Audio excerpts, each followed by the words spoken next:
ಅವರ ಒಂದೊಂದೇ ಗ್ಯಾರಂಟಿಗಳು ಇವತ್ತು ಸೋಷಿಯಲ್ ಮೀಡಿಯಾದಲ್ಲಿ ಎಲ್ಲ ಕಡೆ ನಗೆ ಪ್ಯಾಟ್ಲ್ಗಳಾಗ್ಬಿಟ್ಟಿದೆ.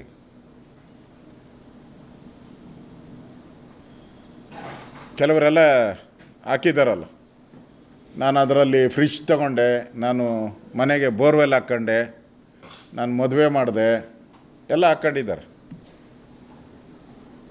ಇಂದ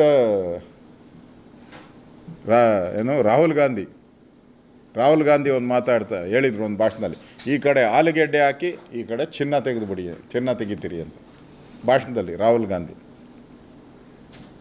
ಹಂಗೆ ಇವರು ಕೊಡೋ 2,000ಕ್ಕೆ ಒಂದು ಬೋರ್ವೆಲ್ ಹಾಕೋಕ್ಕೆ 10 ರಿಂದ 12 ಲಕ್ಷ ಬೇಕು ದುಡ್ಡು, ಒಂದು ಬೋರ್ವೆಲ್ ಹಾಕೋಕ್ಕೆ. ಅದು ಆ ಕಡೆ ಉತ್ತರ ಕರ್ನಾಟಕ ಹೋದರೆ ಇನ್ನೂ ಜಾಸ್ತಿ, ಕನೆಕ್ಷನ್ನು ಪವರು ಎಲ್ಲ ತಗೊಳ್ಬೇಕಾದ್ರೆ ಇನ್ನೂ ಜಾಸ್ತಿ ಆಗ್ತೈತೆ. ಇವ್ರು ಕೊಡೋ ವರ್ಷ ಎಲ್ಲ ಕೊಟ್ಟರು 24,000 ಆಗಲ್ಲ.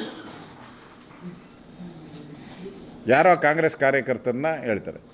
ಮತ್ತು ಈಗ ಅವ್ರು ಚಾಳಿ ಏನು ಶುರು ಮಾಡ್ಕೊಂಡಿದ್ದಾರೆ, ಒಂದೊಂದೇ ಗ್ಯಾರಂಟಿ. ಈಗ ರಾಯರೆಡ್ಡಿ ಹೇಳಿದ್ದಾನೆ, ಗ್ಯಾರಂಟಿಗಳು ಹಿಂಗೆ ಕೊಟ್ಕೊಂಡು ಹೋಗ್ತಾ ಇದ್ದರೆ ನಾವು ಸರ್ಕಾರ ನಡ್ಸೋಕ್ಕಾಗೋದೇ ಇಲ್ಲ ಅಂಥೇಳಿ ಫೈನಾನ್ಷಿಯಲ್ ಅಡ್ವೈಸರ್ ಸಿದ್ದರಾಮಯ್ಯನಿಗೆ ಅವರೇ ಹೇಳ್ತಾ ಇದ್ದಾರೆ. ಇನ್ನು DK ಒಂದು ಹೆಜ್ಜೆ ಮುಂದೆ ಹೋಗಿ ಏನು ತಿಂಗಳಿಗೂ ಗ್ಯಾರಂಟಿ ಹಣ ಕೊಡ್ತಿದ್ದೀವಿ ಅಂತ ಬರ್ಕೊಟ್ಟಿದ್ದೀರಾ ಅಂತ. ಹೂನಪ್ಪ, ಬರ್ಕೊಟ್ಟಿಲ್ಲ. ಡ್ಯಾಸ್ ಮೇಲೆ ನಿಂತ್ಕೊಂಡು ಹೇಳಿದ್ರಲ್ಲ, ಬೀದಿಗಳಲ್ಲಿ, ಜಿಲ್ಲೆಗಳಲ್ಲಿ, ಹಳ್ಳಿಗಳಲ್ಲಿ, ಕಾಕಾ ಪಾಟೀಲ್, ಮಾದೇವಪ್ಪ ನಿನಗೂ ಫ್ರೀ, ನಿನ್ನ ಹೆಂಡ್ರಿಗೂ ಫ್ರೀ, ಎಲ್ಲರಿಗೂ ಫ್ರೀ ಅಂತ ಹೇಳಿದ್ರಲ್ಲ. ಮಾತಿನ ಮೇಲೆ ನಂಬಿಕೆ ಇಲ್ಲ ನಿಮಗೆ? ಮಾತಿನ ಮೇಲೆ ನಂಬಿಕೆ ಇದ್ದರೆ ಕೊಡಿ ಅವ್ರಿಗೆ ತಿಂಗಳು. ಇಲ್ಲ ಅಂದರೆ ಹೇಳ್ಬಿಡಿ, 6 ತಿಂಗಳಿಗೆ ಒಂದು ಸರಿ ಕೊಡ್ತೀರಿ, ಇಲ್ಲ ಚುನಾವಣೆಗಳು ಬಂದಾಗ ಕೊಡ್ತೀರಿ ಅಂತ ಅನೌನ್ಸ್ ಮಾಡಿಬಿಡಿ. ಒಂದು ಗೆಜೆಟೇ ಹೊರಡಿಸ್ಬಿಡಿ, ಟ್ಯಾಕ್ಸ್ ಕಟ್ಟಿದಾಗೆ ಕೊಡ್ತೀರಿ ಅಂತ ಹೇಳ್ತಾರೆ. ಮತ್ತು ಮಂಗಳೂರಿಗೆ ಹೇಳಿದ್ದಾರೆ, ನಮ್ಮನ್ನು ತಿಂತಾರೆ ಮಂಗಳೂರು ಇದ್ರ ಪ್ರದೇಶದವರು, ಏನೋ ಕರಾವಳಿ ಪ್ರದೇಶದವರು, ಓಟ್ ಮಾತ್ರ BJPಗೆ ಹಾಕ್ತಾರೆ ಅಂತ. ಮಿಸ್ಟರ್ DK ಶಿವಕುಮಾರ್, ನಿಮ್ಮನ್ನು ಯಾವುದೂ ಬರಲ್ಲ. ಅವರು ಅಲ್ಲಿ ಟ್ಯಾಕ್ಸ್ ಕಟ್ತಾರೆ, ಅವ್ರ ದುಡ್ಡು ನೀವು ಅವ್ರಿಗೆ ಕೊಡ್ತಾ ಇದ್ದೀರಾ. ನಿಮ್ಮ ಕಾಂಗ್ರೆಸ್ ಪಾರ್ಟಿ ಜಾಬಿಂದ ಯಾವುದೂ ಕೊಟ್ಟಿಲ್ಲ. ಕಾಂಗ್ರೆಸ್ ಪಾರ್ಟಿ ಸೋನಿಯಾ ಗಾಂಧಿ ಅವ್ರದ್ದು ಹೆರಾಲ್ಡ್ ಹಣ ಇದೆಯಲ್ಲ, ನ್ಯಾಷನಲ್ ಹೆರಾಲ್ಡ್ ಹಣನ, ಅದರಲ್ಲಿ ಯಾವುದೂ ಈ ಕರಾವಳಿ ಪ್ರದೇಶಕ್ಕೆ 5 ಗ್ಯಾರಂಟಿಗಳು ಕೊಟ್ಟಿಲ್ಲ. ನೀವೇನು ಕೊಡ್ತಾ ಇದ್ದೀರೋ ಅದಕ್ಕಿಂತ ಜಾಸ್ತಿ ಟ್ಯಾಕ್ಸ್ ಕಟ್ತಾವ್ರೆ ಅವ್ರು ಕರಾವಳಿ ಭಾಗದವ್ರು.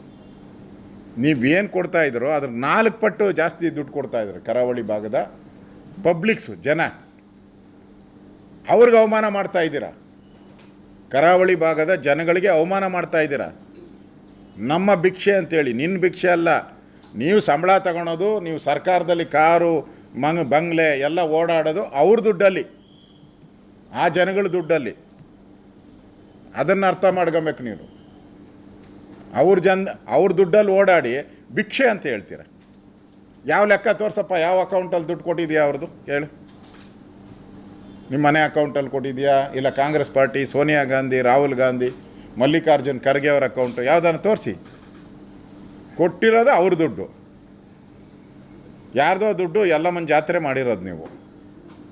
ಈಗ ಜಾತ್ರೆ ನಮ್ಮದು ಅಂತ ಹೇಳ್ತೀರ. ನಿಜಕ್ಕೂ ಆ ಕರಾವಳಿ ಭಾಗದ ಜನರ ಶಾಪ ನಿಮ್ಗೆ ತಟ್ಟತೈತೆ.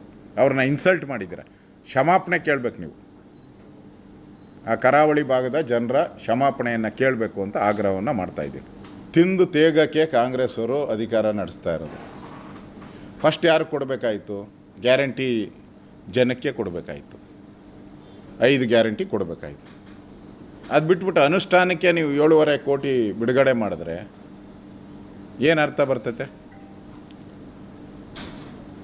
ಮೋಸ ಮಾಡ್ದಂಗಲ್ಲ ನೀವು. ರಾಜ್ಯದ ಜನರಿಗೆ ಮೋಸ ಮಾಡ್ತಾ ಇದ್ದೀರಾ. ಅವಶ್ಯಕತೆ ಏನಿತ್ತು ಅವ್ರಿಗೆ ಕೊಡೋಕ್ಕೆ? ಅವರೆಲ್ಲ ಕಾಂಗ್ರೆಸ್ ಪಾರ್ಟಿಯವರು ಅಂತ ಕೊಡ್ತಾ ಇದ್ದೀರಾ. ಓಟ್ ಹಾಕಿದಂಥ ಜನಕ್ಕೆ ನಾಮ ಹಾಕ್ತಾ ಇದ್ದೀರಾ. ನಿಮ್ಮ ಕಾಂಗ್ರೆಸ್ ಪಾರ್ಟಿಯ ಚೇಲಾಗಳಿಗೆ ಸರ್ಕಾರದ ಹಣವನ್ನು ಅಕ್ರಮವಾಗಿ ಕೊಡ್ತಾ ಇದ್ದಾರೆ. ಇದೊಂದು ಅಕ್ರಮ ದಂಧೆ ಇದು.